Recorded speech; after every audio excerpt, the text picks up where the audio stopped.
As you observe on the whiteboard, I already written a question in the format of find the dimensions of this physical quantity: coefficient of viscosity, coefficient of thermal conductivity, specific heat, thermal capacity, gas constant, Planck constant.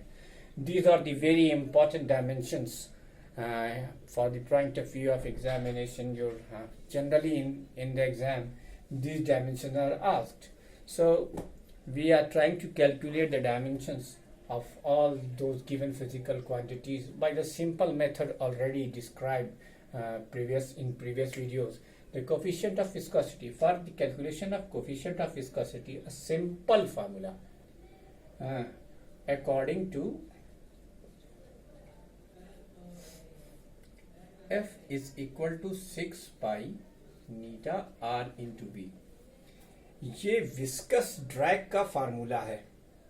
हमें यहाँ पर इसको calculate करना है. ये है coefficient of viscosity. ये formula हम पढ़ेंगे आगे.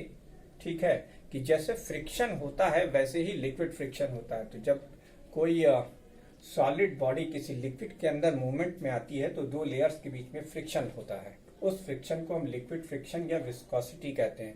और ये उसका कोफिशिएंट है, viscosity coefficient, coefficient of viscosity.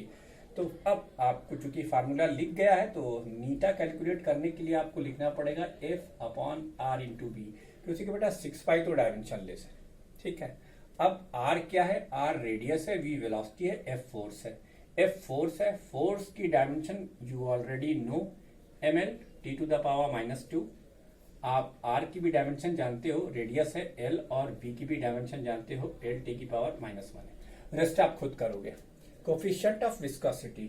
अब coefficient of thermal conductivity. Coefficient of thermal conductivity calculate करने के लिए हमारे पास एक फार्मूला है जो आगे हम पढ़ेंगे भी.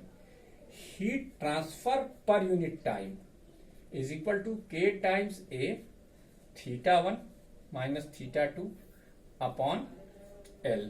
ठीक है. अब इसमें हमें ये कैलकुलेट करना है कोफिशिएंट ऑफ थर्मल कंडक्टिविटी. ठीक है. तो ये क्या है? हीट. बेटा हीट भी क्या होता है? एनर्जी का एक फॉर्म होता है. ये क्या है? टाइम है. तो अब हम सबकी डायमेंशन लिखेंगे. Q यानी हीट, हीट यानी एनर्जी.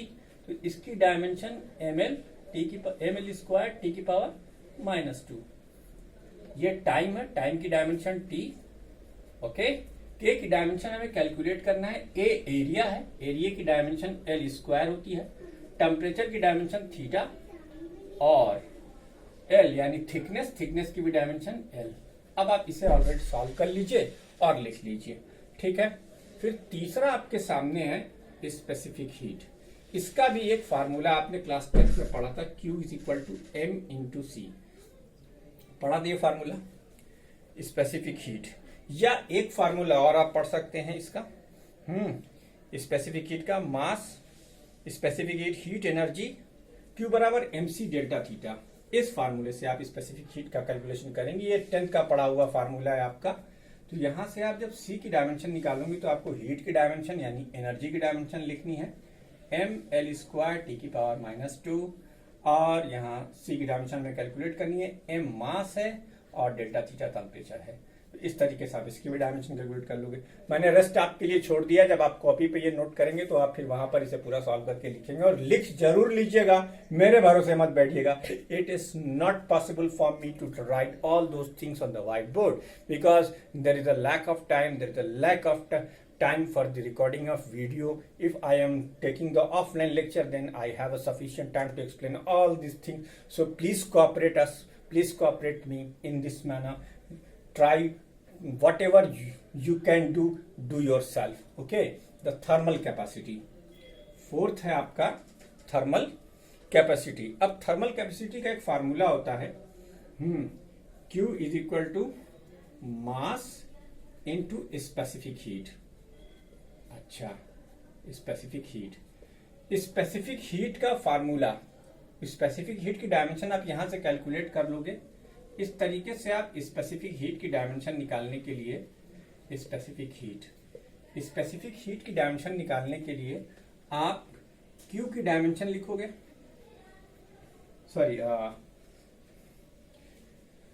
थर्मल कैपेसिटी की डायमेंशन निकालनी। हाँ तो ठीक है, थर्मल स्पेसिफिक हीट कैपेसिटी की डायमेंशन आप ऑलरेडी निकाल चुके हो, तो यहां से वो जो डायमेंशन आप निकाल के लाओगे वो डायमेंशन यहाँ पे रख दोगे और आपको थर्मल कैपेसिटी की डायमेंशन पता लग जाएगी।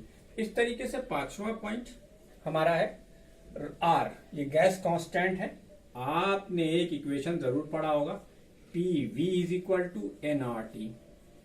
ये आइडियल गैस इक्वेशन है और ये गैस कांस्टेंट है। बच्चों पी और वी को अगर कैलकुलेट करोगे तो तुम्हें ये वर्क की डायमेंशन दिखाई देगा, और टी क्या है, टेम्परेचर है, एन मोल है, प्योर रेशियो, इसलिए इसकी डायमेंशन होने से रही।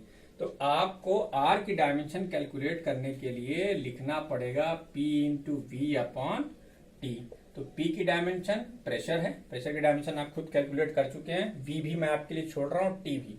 ठीक, मकसद बताना भी है और बचाना भी। तो ये हो गया पांचवा। और छठा, अब ये इंपॉर्टेंट है, प्लांक कांस्टेंट। प्लांक कांस्टेंट सीधे सीधे डिफाइन होता है एक फार्मूले से, energy is equal to H into nu. ये न्यू जो है ये फ्रीक्वेंसी है। फ्रीक्वेंसी क्या होता है, 1 अपॉन टाइम इंटरवल। तो इस तरीके से आपने देखा कि अगर हमें फार्मूला याद है तो हम किसी की भी डायमेंशन लिख सकते हैं। तो 8 बेसिक डायमेंशंस याद रखिए और इतने पर भरोसा कीजिए। बाकी कुछ अगर अब जैसे जैसे कोर्स प्रोसीड करेगा, हमें तो फाइनल एग्जाम देना है मान लीजिए, तो उसमें भी डायमेंशन का 1-2 क्वेश्चन आएगा, तो तब तक हम सारी डायमेंशंस को सारे फार्मूलाज को जान चुके होंगे। Once you will learn the formula it will be quite easy for you to write the dimension.